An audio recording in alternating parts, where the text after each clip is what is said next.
Title IX, 50 years in the making.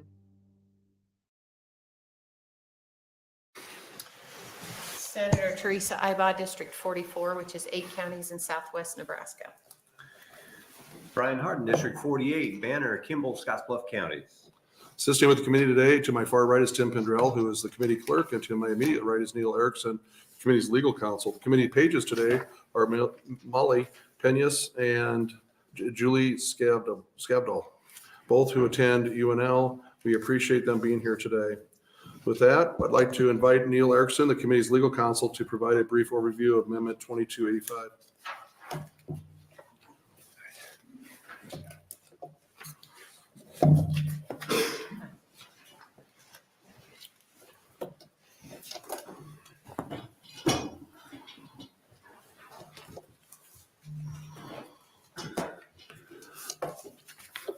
Chair McDonnell, members of the committee, for the record, my name is Neil Erickson, Nealerisson, and I'm legal counsel for Nebraska Retirement Systems Committee. What I'm going to do today is give you a kind of what's in LB 2285, not go into a whole lot of detail. We have a number of people here that I think will want to testify, and so I won't go into a whole lot of detail on any of the items, so I'll attempt to be very brief because of the tight time frame and describe the components of AM 2285. AM 2285 introduced two introduced bills, Senator Ibaugh's 221, LB 221, that changed the definition of salary to include overtime callback and call-in in the definition. The amendment also includes LB 197 by Senator McDonnell to allow police and fire who are currently excluded to participate in a referendum to be covered by Social Security. One of the big components is the changes to the employer contribution system, and the details that are contained in sections 5 and 6 of the amendment, and on page 2 of the summary that you have lays out those changes. They're actually divided in two groups, those within an absolute coverage group, which is receive Social Security, and those not in the absolute coverage group. For the absolute coverage group, the contribution rates would stay the same at 6.5% for the employee and 13% for the city. For the non-absolute coverage group, the employee contribution over about a 3-year period would increase from 6.5% to 12.7%.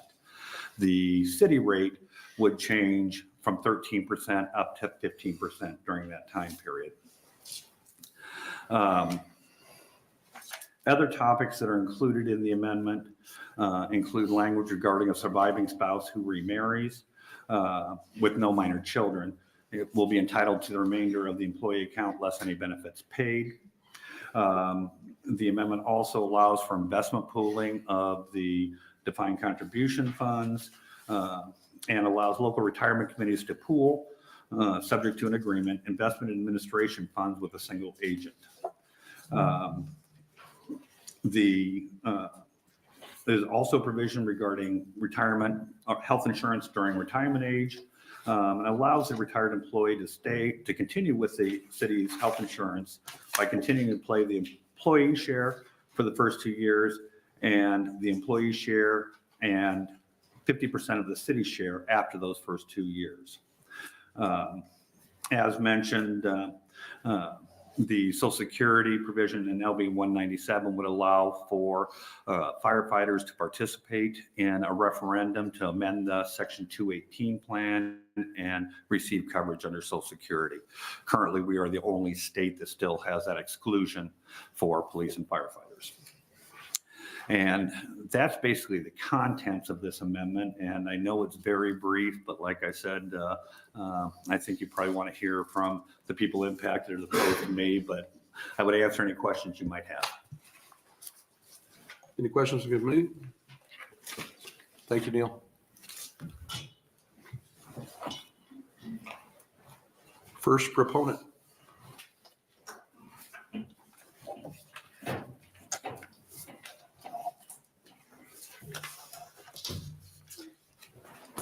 Welcome. Good afternoon.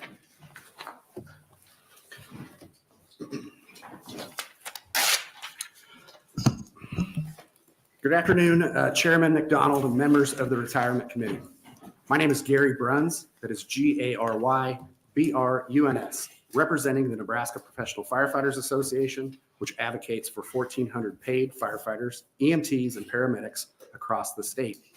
I am also a veteran firefighter with the Army Reserves, having served in Operation Iraqi Freedom, and a 21-year veteran as a fire apparatus operator with Lincoln Fire and Rescue. We firmly support LB 686, amended by AM 2285, aimed at rectifying an unfilled promise made in 1983's LB 531. Back then, firefighters transitioned from a secure defined benefit plan to a defined contribution plan with the assurance of receiving the same death and disability benefits as in present statutes, as you can see for yourself in Exhibit 1 in the binders that were handed out. Unfortunately, this promise remains largely unfilled for 40 years. Kavanaugh McDonnell's actuarial report, and that is Exhibit 2, highlights this issue.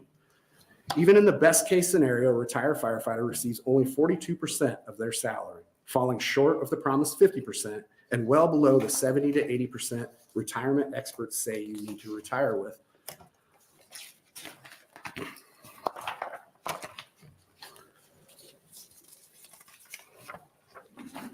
My apologies. Defined benefit plans are crucial for firefighters and law enforcement. Retirement ages differ from other professions, leaving insufficient time for substantial contributions in a defined contribution plan. Significant investment gains occur near career ends when the interest compounds on a larger basis. Since firefighters retire around 55, they miss out on this critical period. This forces them to work longer, jeopardizing their safety and the public's, while raising costs. Retaining older, higher paid employers hinders replacing them with younger, healthier, low paid counterparts. Additionally, older employees are more susceptible to severe work-related injuries, leading to increased costs for lost work time, medical bills, workers' compensation, and overtime wages to cover injured firefighters. As articulated in Exhibit 3, a better bang for the buck, we firmly believe defined benefit system is the most effective and efficient for firefighters. We understand, though, that the traditional defined benefit plan may never readily be approved by this body. Therefore, last year, as proposed in LB 686, the state's cash balance plan, as a solution to address the shortcomings of the current retirement plan. And we've been doing so since 2012, and a timeline is in Exhibit 4. While the cash balance plan isn't a defined benefit plan, it offers protections the current plan doesn't, lessening firefighters' exposure to market volatility or an off-duty disability. A particular concern we are trying to fix in AM 2285 involves 250 of the 400 first-class city firefighters not contributing to Social Security through their fire department salaries, meaning they will not receive Social Security, leaving them without a financial safety net and disability protection. Furthermore, if these 250 firefighters had outside employment not covered by Social Security before, during, and after their firefighting service, those benefits are subject to the windfall elimination provision and the government pension offset, effectively reducing earned Social Security benefits by 2/3. And those rules are in Exhibit 5 and 6. During the LB 478 hearing, the question arose, and LB 478, I believe, was introduced in 21. The question arose, why aren't firefighters in Social Security? Could they opt in?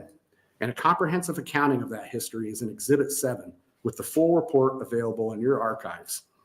This report revealed that questions were very complex and decisions were made over many years. The research revealed that some jurisdictions were mandated to participate in Social Security, while others are under a statutory prohibition. AM 2285 acknowledges this with absolute and non-absolute coverage groups, Exhibits 8, 9, and 10. This leads to the issue of contribution rates, which you'll find in Exhibit 11. The amended contribution rates for absolute groups remain at the 1983 levels of 6.5 and 13, with the addition of Social Security at 6.2. For non-absolute coverage groups, contributions will gradually increase to match the absolute groups, 12.7 on the firefighter side, while the city's portion will rise incrementally 2% over 3 years, along with changes made in the salary definition. Changes in AM 2285 aim to harmonize existing language currently in place with law enforcement and other city employees. While we acknowledge the cost to the cities, it's important to note that employees share this cost with the overall increased contributions calculated on their overtime. And it is our understanding that 3 cities, Bellevue, McCook, and Columbus, have already implemented this despite current statutes. Giving the retirement councils the ability to pool investments along with increased contribution rates would allow for the larger group to purchase high-performance investment funds with lower fees and be another crucial component to a more secure retirement. This has been demonstrated recently in Lincoln, Nebraska, with a 90% fee reduction in high-performance mutual funds. And you'll see the results of that in Exhibit 12. While retirement health insurance will be addressed by the next speaker, I would just like to highlight normal retirement age is of 55 and 21 years of service for first-class city firefighters. Regarding surviving spouse benefits, families facing a line of duty death are forced to choose between a lifetime 50% benefit, but that is lost if you were to get remarried. Or they can take the accumulated account balance. And we propose retaining the lifetime benefit while returning the remaining account balance to the family if that person so chooses to remarry, alleviating additional hardship for these families. In conclusion, AM 2285 is not a defined benefit or the cash balance plan. And while our members are not ecstatic about the amendment, they recognize it as a fair compromise offering a fighting chance for a dignified retirement. Thank you for your time, and I'm happy to answer any questions. Any questions from the committee? Yes, Senator Conrad. Thank you so much, Gary, for all this information. I know we're all just kind of digging through it in the committee amendments as well. And there's been some discussion amongst the committee and some talk with impacted stakeholders about how some of these issues play out with Bellevue and Papillion and health insurance, retirement, and some of those kind of things. Could you maybe help us unravel some of that a little bit or talk through some of those issues? In our discussions, we spent a lot of time on Social Security, this issue of Social Security. Should you be in Social Security? Should you not be in Social Security? And I would just like to point out in the exhibits that this is above all of us. And some of these decisions were made decades ago. But Social Security Administration has identified, and it's highlighted in the Retirement Committee's report of who should be in and who should be out. Did that answer your question? That works. Thank you. Any other questions for the committee? Thank you for being here. Okay, thank you.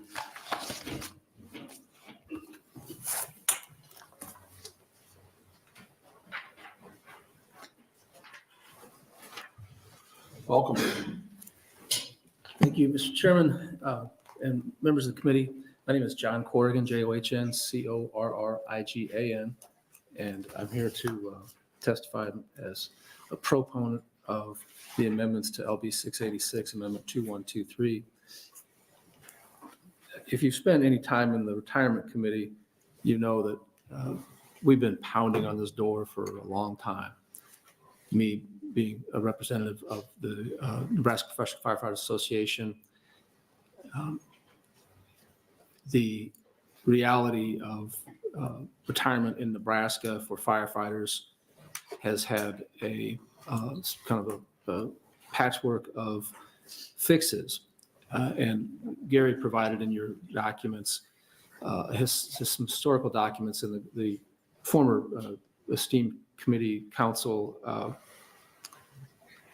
Kate Allen, put together a wonderful recitation of the history behind not only the application of retirements for firefighters in Nebraska, but also the application of Social Security and how that really happened. And to me, it was enlightening, having been practicing law for 20 years or 25 years at the time that it came to the understanding of the committee that the reason that public employees weren't covered by Social Security when it was enacted was because most people at the time believed that the United States Supreme Court would say that that was unlawful on a separation of powers basis, that the federal Congress couldn't impose that on state and local governments who had some ability to govern themselves. And after the war, after everyone's experience with the Social Security system, the general consensus was, you know what, that's probably a good system. It's something that we want to participate in. And so they became eligible for participation in what are called the 218 agreements. And if you, there was a lot of existing plans for firefighters and police throughout the country that had existing retirement programs, so they didn't want to participate in Social Security. And we have some cities in Nebraska who didn't have professional firefighters at the time those 218 agreements were entered into, and particularly Papillion and Bellevue.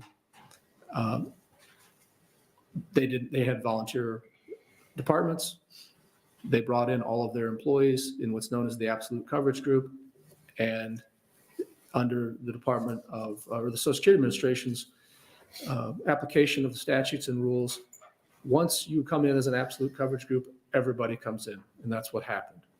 And there was some dispute about that, but as of January 1 of 2024, contributions are being made for Social Security on behalf of employees and employer in the city of Papillion, Nebraska. They have been doing that in the city of Bellevue once Bellevue transferred from, at one time was the largest volunteer fire department in the country, to a paid staff.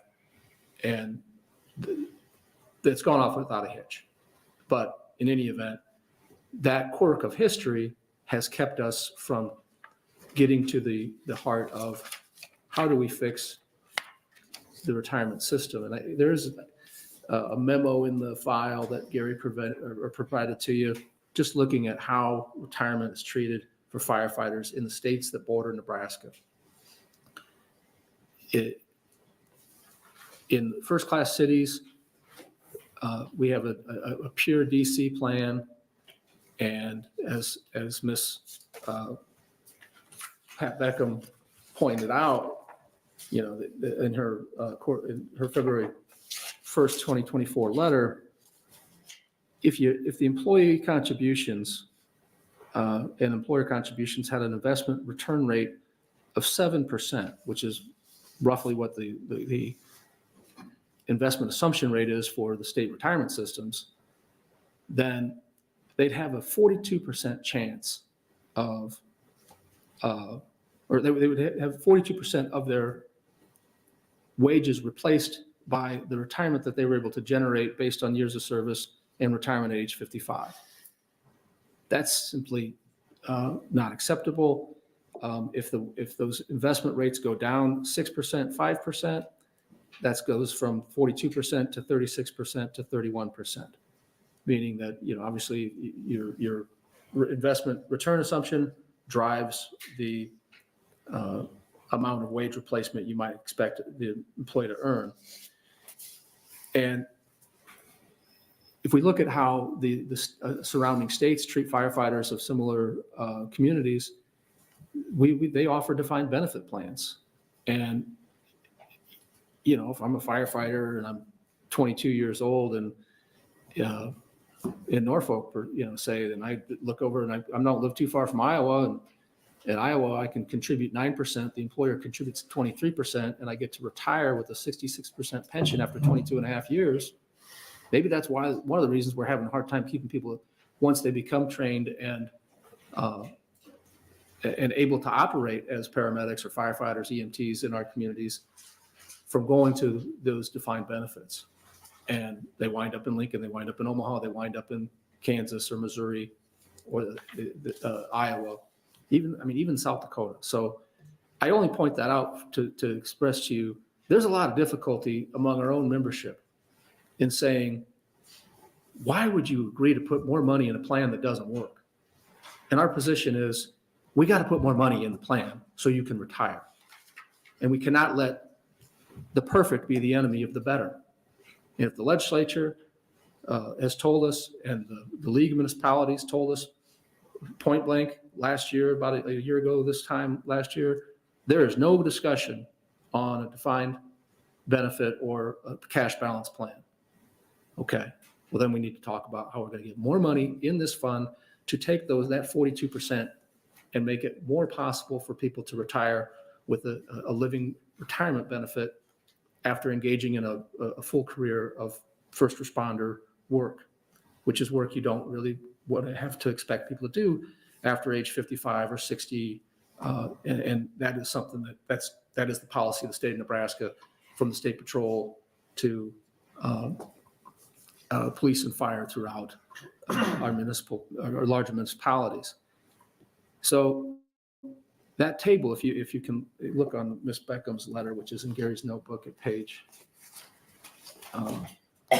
exhibit number 2, page 3, that's the tail of the tape. We're asking the legislature to pass a law that forces firefighters to contribute 6.2% more of their compensation into a system that many of them don't like. But in order to get more money into that retirement system, by passing this amendment and passing this bill, you will force those gentlemen and ladies to pay more money into the retirement rather than have take-home pay. It will also decrease the ratio in terms of the amount funded by the employee versus the amount funded by the city, as it currently stands. Right now, we're basically 2/3 city, 1/3 employee.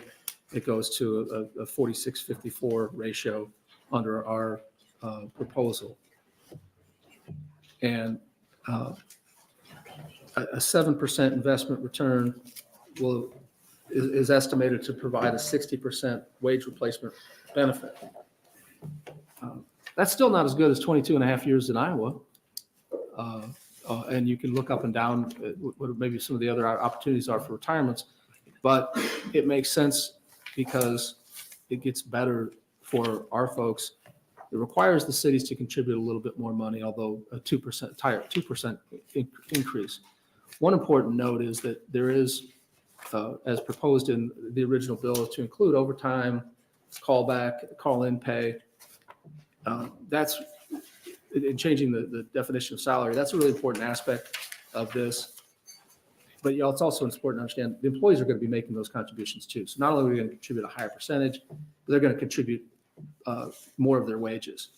And when most employers in our first-class cities are employing people on an average of a 56-hour work week, there's always overtime built into their pay that they've not been getting retirement contributions on every week. So that's something that should change regardless. The other aspect of the amendment is the healthcare component. Normal retirement is age 55, and the idea is that the employee would be able to participate in the group-sponsored health coverage through the employer at the same rate that they would have participated as an active employee. Typically, that's 18 or 15% of the contribution for premium paid by the employee, sometimes 20. We have, of all the different contracts that I participate with, it's anywhere from 85 to 80% employer paid, 15 to 20% employee paid.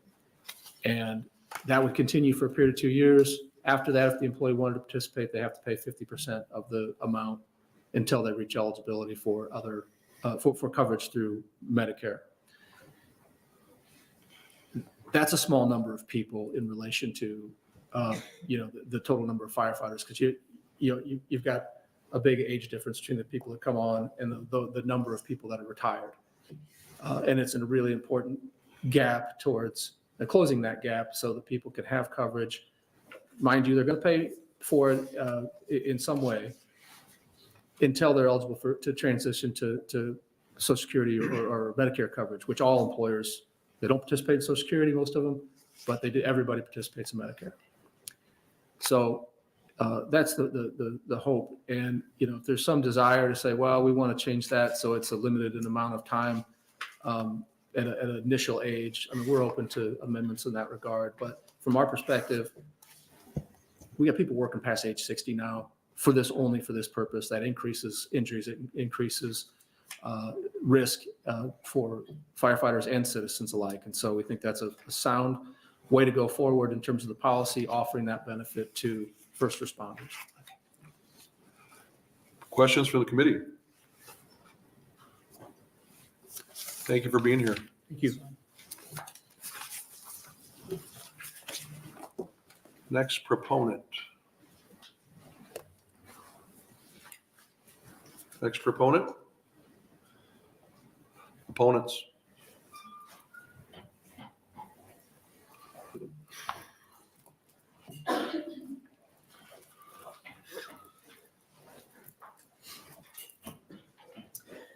Good afternoon, Chairman Welcome. McDonnell, members of the committee. For the record, my name is Corby Gilbertson. It's spelled Korbygilbertson. Appearing today as registered lobbyist on behalf of the Nebraska League of Municipalities. Slow down a little bit there. There's two things being handed out to you right now that I want to try to focus on because obviously time is short, so I want to try to cover as much as I can. So I'm not going to relive any of the past. I want to focus on kind of where we are with this bill and what, how we got here through negotiations. So there's two sheets. The first one is a 3-page document that gives you an outline of each of our negotiation meetings and kind of where we started and how we've ended up here. The second is a copy of the league's last best and final offer, which was turned in on November 30th. So I want to give you kind of a brief summary of where we are. I am not going to spend time on the issues on which both parties agree, but I wanted to kind of highlight some of the differences between what we had offered and what has ended up in the amendment. So first of all, our first kind of opening to our negotiations happened back in January last year when we received an email that outlined 4 different things that the firefighters wanted to discuss. Number 1 was increased contribution rates. Number 2 was strike base wage and current statute and implement salary base, which the proponents talked about already. And then the third one was pooling of resources for retirement purposes. And number 4 was agree to be, quote, begin a discussion of pooling resources for healthcare purposes with the goal of reducing costs for both parties and implementing plans more structured for firefighters' needs, i.e. cancer screenings. And that's important, and I'll explain why in a little bit. So I'm not going to take you all the way through this, but if you look through each of these pages, you will see where we started each time we began a negotiation, what the offers were, what the responses were, and then where we went for the next negotiation. So the bulk of, I think would say, the bulk of everything was the first 2 meetings. That's where we really made some differences and trying to agree to what would happen.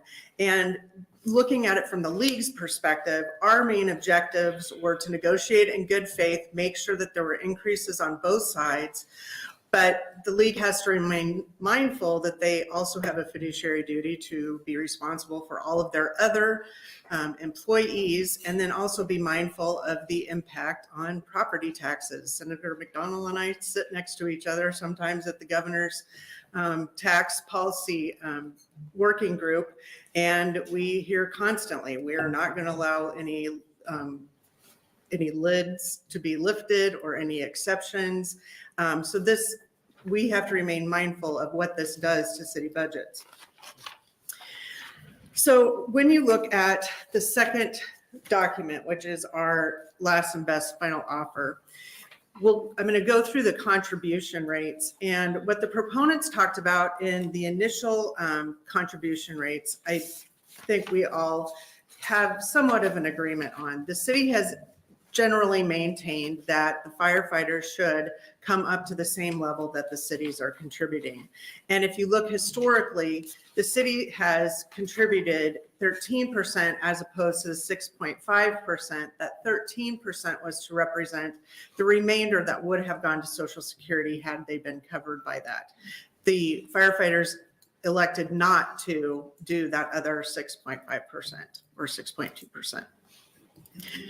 So we agreed upon a number of things, but where the biggest two issues are include the absolute coverage groups, which is the Social Security issue. And if you look at the amendment, it immediately creates winners and losers because you have the folks that are covered by Social Security having a much larger contribution rate of total amount of their income, as opposed to those that are not in the absolute coverage rate. So if you look at page 2 of our offer, we took all of that into consideration and tried to come out with contribution rates that would be equal for both.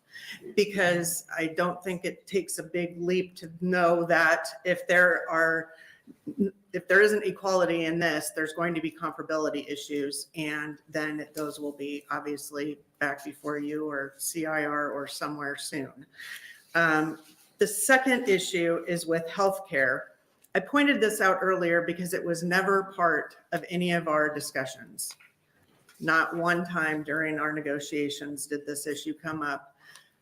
It was proffered to us as something that would be a later discussion. And so the healthcare section of this bill has never been discussed between the parties. Healthcare is an issue that is regularly negotiated between the cities and the unions as a bargain for benefit. So we are opposed to having it in here. If the original intent of finding a way to pool some money for healthcare or cancer screenings, as it was told to us, that is a different issue, but this is not the same. So with that, I'm going to stop and let everyone else get back up here. Questions? Questions? Thank you for being here. Thank you. I'm sorry. I'm sorry. I'll do those. Say hard. You almost made it. And run. Pulling Yes. back a little bit of that last piece that you provided regarding the other post-employment benefits as far as the healthcare goes. Can you kind of contrast that for me to what it has historically looked like? in So terms of there healthcare? is someone behind me that will go deeper into the issue of healthcare. So I would defer to them. Great. Yep. Thank you. Okay, thank you. Welcome. Thank you. Good afternoon, Chairman McDonnell and members of the Retirement Committee. My name's Tara Vasicek. I'm the city, Taravasicek. I'm the city administrator in Columbus. I'm here to speak in opposition to AM 2285. The city of Columbus is proposed to AM 2285 for a number of reasons. The primary being that the fire department employees, as you've heard previously, already contribute 6.25% less than all other city employees, and they have for decades by their own choice. In 1951, when the fire department employees elected to remove themselves from Social Security, cities continued to contribute what would have been contributed to their Social Security directly to fire department's personal retirement accounts. The portion of Social Security that fire department employees no longer had to pay did not continue to be contributed to retirement by their choice.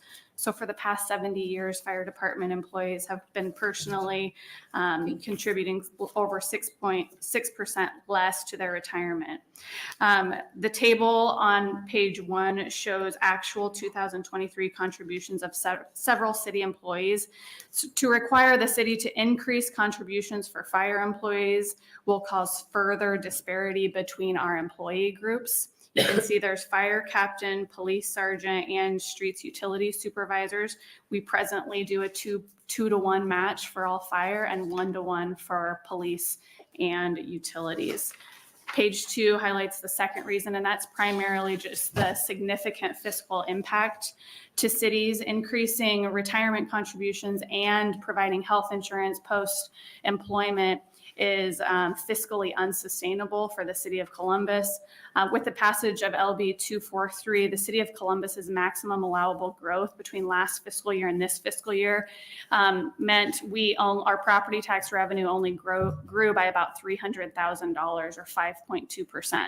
We prioritized giving all city general fund employees a 3% cost of living wage to try to stay competitive with our other employees in our community, and that ate up $292,000 of that $330,000 in growth, that new revenue that we had. That meant we only had $43,000 left to take care of any other general fund increases in cost. So if the city was forced to make the changes proposed, we would not be able to without exceeding that maximum allowable growth. You can see that in the table below. Columbus respectfully requests that the amendments in this bill be reconsidered because we simply will not be able to maintain our current level of staffing within our fire department if we're forced to comply with AM 2285. Thank you. Any questions? Questions? Thank you. Thank you for being here.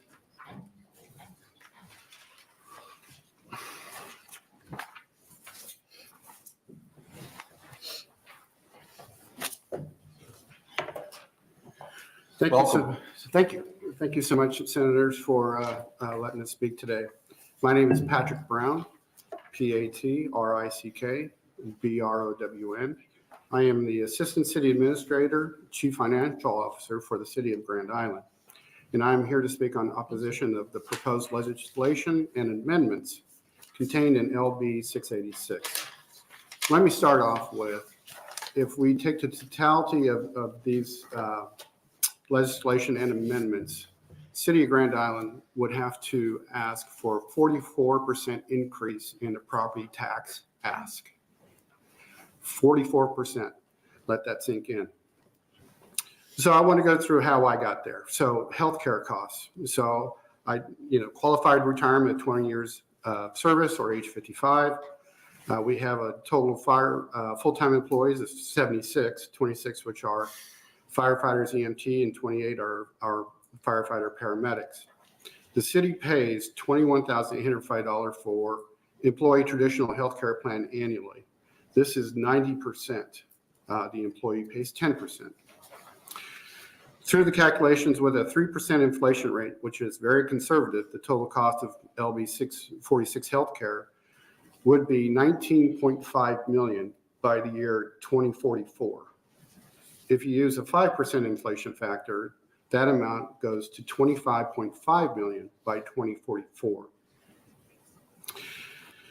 LB 646 and amendments would then also make cities and municipalities fall under GASB 75, another process that it would be funding of post-retirement benefits, which would be healthcare, and so the city would have to fund that at the beginning. So, and then have an actuary report every year and then probably add to that fund every year.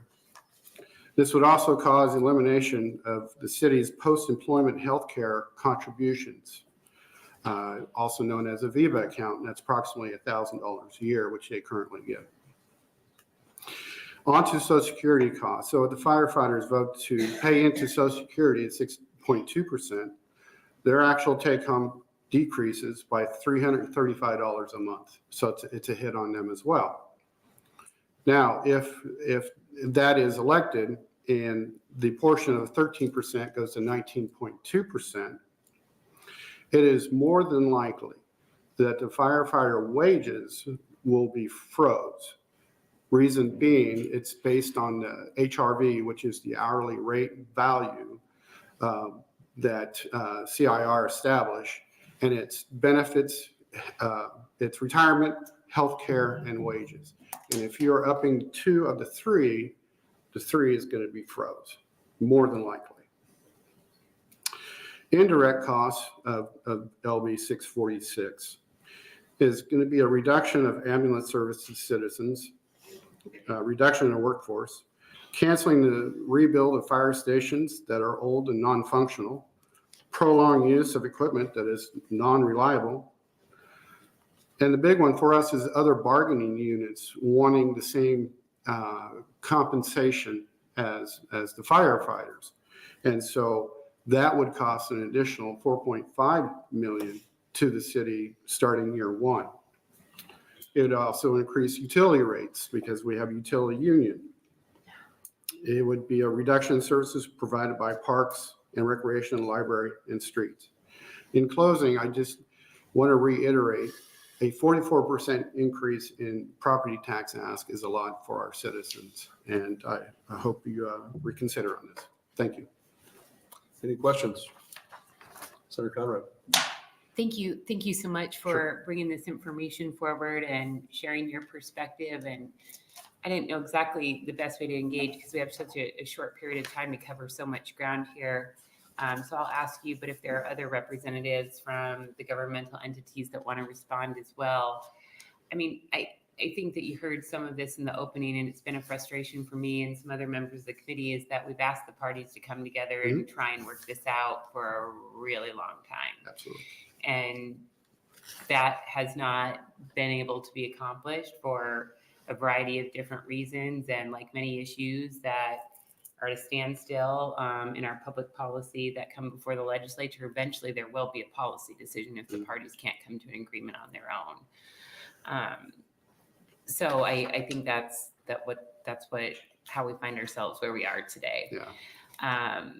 I guess, you know, the overall, I'd like to learn more about some of the numbers that you're putting out there. It seems a little bit high to me at first blush, and I'd like to learn more and kind of dig in there in terms of the impact. But I also, you know, want to make sure to be clear that if we aren't able to recruit and retain first responders and firefighters, you know, that has a cost too. Sure. For the citizens. And I haven't dug through your budget or the other local budgets, but, you know, I also want to make sure we're all being really thoughtful about wants versus needs in our local budgets. And if we're not taking care of first responders, you know, that seems to be pretty high in terms of a need versus a want. So those are local decisions you all have to make. Right. But I'd like to learn more about those numbers and just wanted to interject that into the record kind of on both sides there. The reason we find ourselves at this place is because the parties have been given a significant amount of time to negotiate an agreement and have not been able to do so. So thank you. Thank you. Any other questions? Thank you for your testimony. Thank you.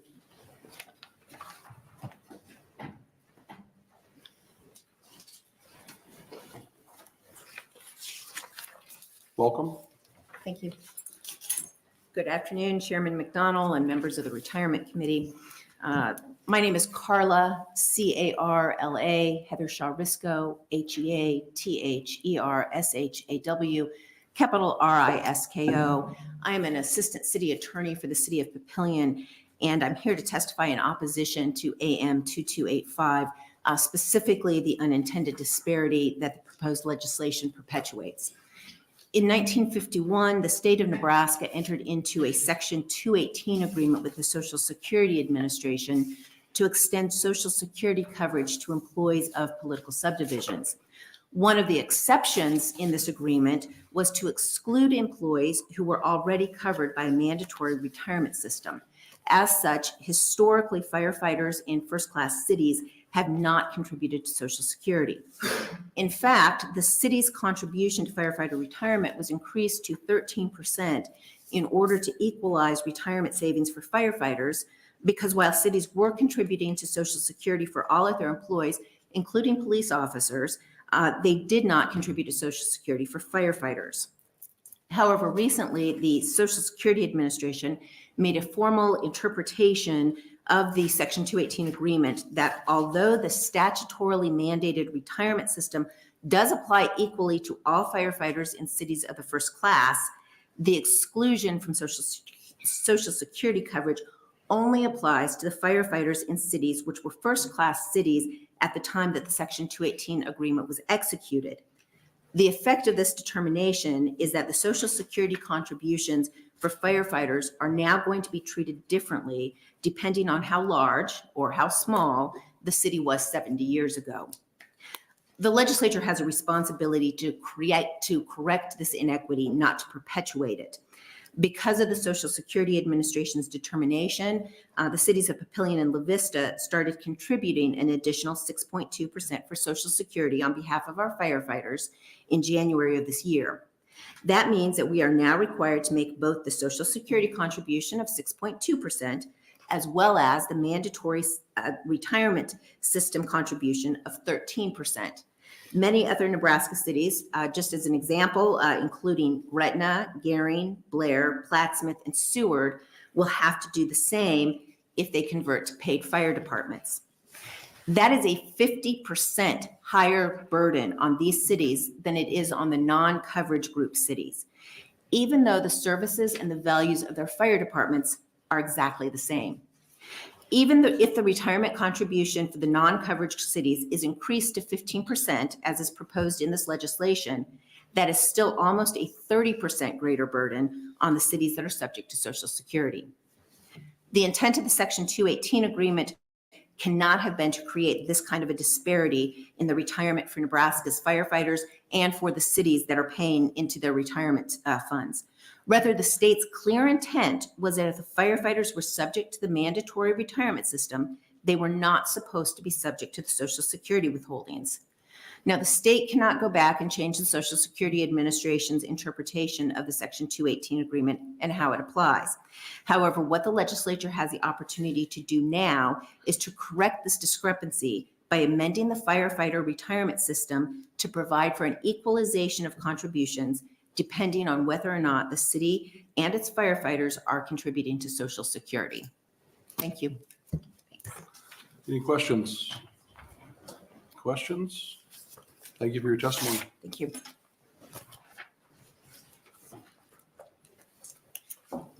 Chairman McDonnell, members of the committee, my name is David, D-A-V-I-D, Black, B-L-A-C-K. I'm mayor of the city of Papillion, but I'm testifying on behalf of the United Cities of Sarpy County, which is Bellevue, Papillion, La Vista, Gretna, and Springfield, in opposition to AM 2285. The United Cities is comprised of two of the largest first-class full-time fire departments in Nebraska, Bellevue, and the Papillion Fire Mutual Finance Organization, or MFO, which represents Papillion, La Vista, and the Papillion Rural Fire District. Gretna also has full-time firefighters through a suburban fire district.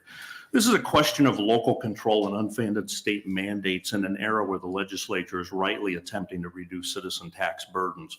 Affected cities will be detrimentally impacted by the unfunded mandate, and drastic measures may be necessary to absorb the increased cost if it's not offset by an increase in property tax. There's three unfunded mandates that have been talked about: the health insurance costs, the redefinition of salary, and the additional retirement benefits. A little bit more on the impacts. First, the most recent fire union negotiations in Sarpy County was the MFO, the Papillion MFO, and very good negotiations, great people. We already bargained for post-retirement health care in that agreement. And we also offer a post-employment health retirement account to aid retirees in paying premiums. Considering just the MFO's 55 sworn officers, we calculate the increased health insurance cost will exceed $600,000 within 6 years. The second was the change in the definition of salary for purposes of the retirement calculations.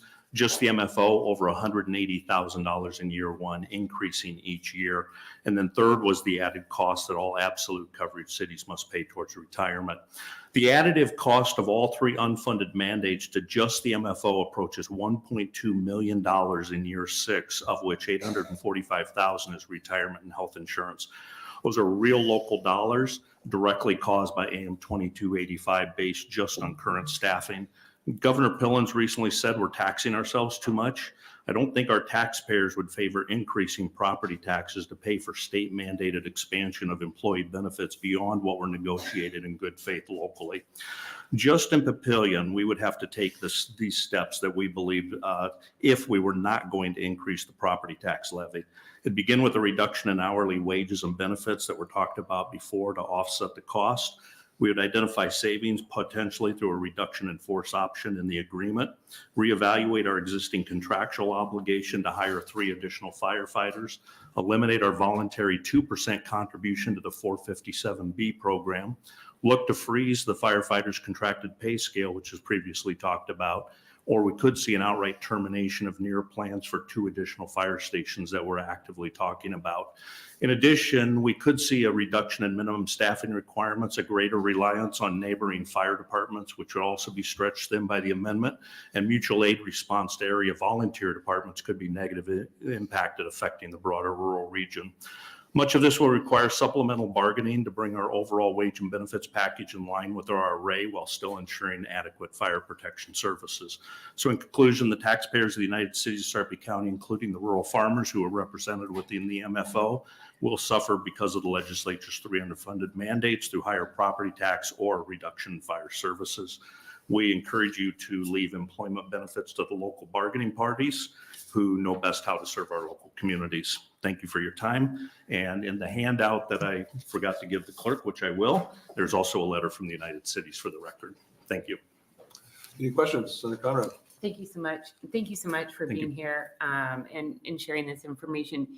Maybe it would be helpful for me to understand kind of the bigger picture or the context for some of the numbers that you brought forward. If you know off the top of your head, great. If you don't, we can follow up after the committee. So let me know what you had estimated for the local impact for this legislation if it moves forward for your community.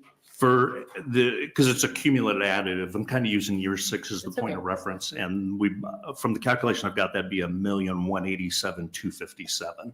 Okay. And then as I was talking through the calculations, because we're a shared entity, Papillion, La Vista, and the Rural Fire District, Papillion pays 38.5% of that, which then is $457,093.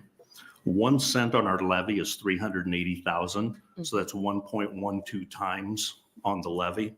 Our current levy is 40%. So it's a 3% increase in the levy. Okay. And then what's your overall budget now? And we can get you the whole thing. So our general, so for the government operations, operating expense, it's about $40,697,000. And if the state, if we would not impact fire services and we would not increase property tax and we put it on other departments, that'd be about a 5% increase on excluding public safety. Okay. Now, I've got a little bit of an ethical issue doing that because we did negotiate in good faith with fire, then we negotiated with the other unions in good faith based on that agreement. And if the state then comes and put a mandate on one specific group, I have a hard time putting that on other groups. To put it in perspective, to cut that out, if I shut down our general fund contribution to our recreation department, shut down the legal department, shut down our general fund to our aquatic center, and shut down our senior center, we may fund it. Okay. I don't know exactly what the numbers behind those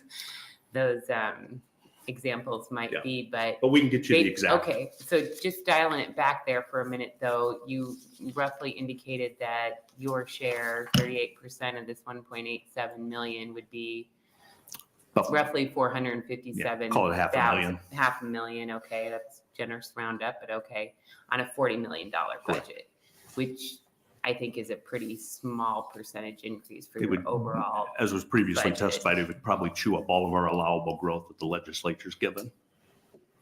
Okay, well, that remains to be seen, but Yep. I do just want to, kind of put things in perspective there. So if you could follow up with the committee and just let us know like exactly what percentage your share of the increase might be on your overall budget, I Sure. think that would be illustrative. We'll do that. And I guess if, it's okay, I'll leave it there. Thanks so much. Thank you. Any other questions? Thanks for your testimony. Hello. Welcome. Thank you. Good afternoon. My name is Sue Crawford, SUECRAWFORD. I serve as the city administrator for York, Nebraska. My opposition testimony today speaks from my personal experience as a city administrator in a first-class city that would be harmed by AM 2285. Retirement committee chair, retirement committee members, I fought for labor in these Capitol rooms for 8 years. In my role now, I still advocate for labor. I know that the people who work for the city of York are our greatest asset. Where it is possible within fiscally responsible budgets, I work with our elected officials to invest in benefits for our workers. We have increased benefits like cancer screenings and paid parental leave in York. So I am not here as a manager who would fight against any change that would add to labor costs. I speak today in opposition of Amendment 2285 on behalf of city labor in all of our other departments. As you can see from the examples in my handout, and has been stressed throughout, other city workers match what the city invests in their retirement. Firefighters do not. Cities pay a Social Security equivalent into firefighters' retirement. Firefighters do not. The most obvious and fair place to start investments in healthcare security and retirement security for firefighters is in the yellow cell on the table. In York, our fire union has taken small steps in this opportunity space to invest in their future healthcare needs and retirement security. And the city partners with them by administrating VEBA and 457 structures. In negotiations, cities offered to work together on solutions such as these for all cities. And I would respectfully submit that we have offered many difficult, challenging components in the legislation and in negotiation. And even as late as February 7th, we were willing to talk more about what would be in this amendment. And we were told that there was no more conversation and the amendment was as written. So you've heard, I think I can understand why the cost sounds unbelievable. And that's because it is very hard to absorb. It adds up very quickly. Small first-class cities, like all other cities, must pay our bills, and we must pay these bills while staying within existing spending cap restrictions. So that's the real key, not the overall size of the budget, but the spending cap restrictions that we have. Let me show you how serious those are. Last year, the allowable dollar increase in restricted fund spending for all departments in York was less than $250,000. Now, the limit on our property tax allowable growth to avoid getting on the postcard naughty list was only $61,000. So each cent in York is $68,000. So, I mean, costs add up to cents very quickly, and we're blessed to have a higher valuation than most others. The full retirement contribution increases in Amendment 2285, plus just 2 firefighters with family coverage, would add over $100,000 to the York City budget for a single year, and that takes 40% of the allowable growth for all city departments. So you've heard how impossible it would be for municipalities to pay for all retirement and firefighter health insurance. However, it is not impossible for investments of 3 to 5% of a firefighter's salary over several years to yield returns comparable to COBRA premiums for a firefighter in the window between retirement and Medicare. The municipality compromise offered during negotiations provides solutions that are difficult but doable for the city and difficult but doable for firefighters. If we are all going to step up and tackle this tough problem, the municipality compromise that we've offered in negotiation offers a way forward. If I have a moment, I will talk about the difference in terms of retiring at 55. You do. Thank you. So there have been conversations about firefighters needing to retire at age 55.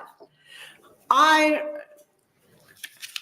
have seen firsthand in the city of York how our utility workers and public works workers are out in all kinds of weather, all kinds of time, day and night, very dangerous conditions, very physically taxing conditions. So if there is a justification for firefighters to retire at 55, there's equal justification for our public works workers, who I would say are the forgotten frontline workers, to retire at 55. In a world with unlimited resources, we would work hard to help make sure that our public works workers, our police, and our fire were able to transition into a less physically taxing career in their 50s. Unfortunately, that's not where we are right now. We need to all work together to help all of our employees in the municipalities retire well and have health security. Thank you. Questions? Senator Conrad. Thank you so much. So good to see you, Senator. Good to see you. Always appreciate hearing from you, and your passion and your expertise remains exuberant, which I have no doubt about. Quick question though, Sue, because I think it might be helpful. The common theme from our partners in local government thus far has really been focused around fiscal impacts, which I appreciate and understand and are good to bring forward. But if you know, and if others want to address it too, I think there have been other no-cost or low-cost alternatives put forward that you've also opposed, whether it's the cash balance plan or the original bill. Do you want to respond to that? I will, yes. So I would respectfully, strongly disagree that a cash balance plan would be neutral in terms of cost. Cash balance plan puts an unlimited possible liability on cities because they have to make up that difference. So I would respectfully say that is not an example of a no-cost option that we have rejected. I will also say that when there was conversation about the cash balance plan and a guarantee of 5% return, I talked to our retirement counselor. And I would respectfully disagree with the argument that firefighters should not put more money in a plan that, quote, doesn't work. Our defined contribution plan has a return rate much better than 5% for our firefighters. So 9 out of 10 of the equity funds had a return rate of 9% or better in the last 10 years, and that's including some serious drops in 2022. So the existing defined contribution plan is valuable for our firefighters. A cost balance plan puts all of the taxpayers on the hook for an unknown cost. Okay, I appreciate you sharing that perspective, because that's one thing that I'm definitely trying to sort out here as well. Yeah, that's helpful. Thank you so much. Thank you. Senator Clements? Thank you, Mr. Chairman. Thank you, Ms. Crawford. It's good to see you. Thank you. The Committee Legal Counsel mentioned Section 19, possibly allowing a referendum to allow Social Security by police and fire employees.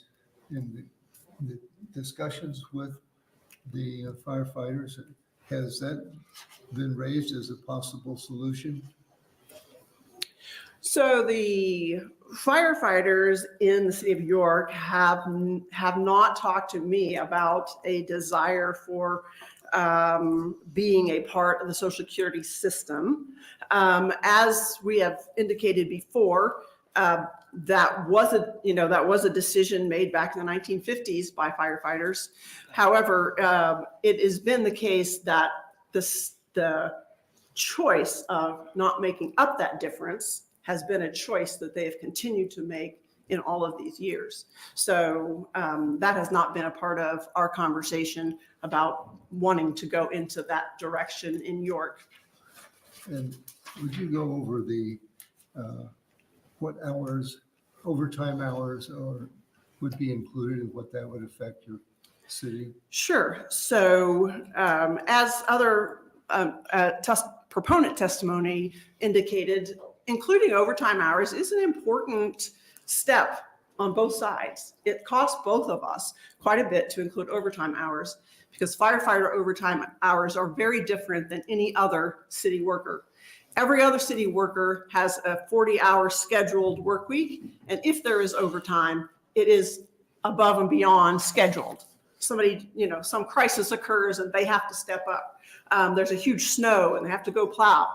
So that is different than firefighters, because firefighters work 24-hour days. So firefighters work 2 days in a week, 2 times 24, boom, you're already over 40, right? So firefighters tend to work two-day weeks and 3-day weeks. And so every pay period has a substantial amount of overtime hours that are time and a half. So the contributions on that that is sizable and it's at time and a half. So, it's an important sacrifice on both parts if we were to include that. But we have offered to do that to, again, help increase the contributions when there's a match on the other side and that they also are willing to step up and increase those contributions. You have offered to pay on the overtime portion? Correct. If there is a If that, corresponding correct. match. Thank you. Any other questions? Thank you for your testimony. Thank you. Thank you, Sue. Good to see you. Any other opponents? Any other opponents? Anyone in the neutral? Anyone in the neutral? Any letters?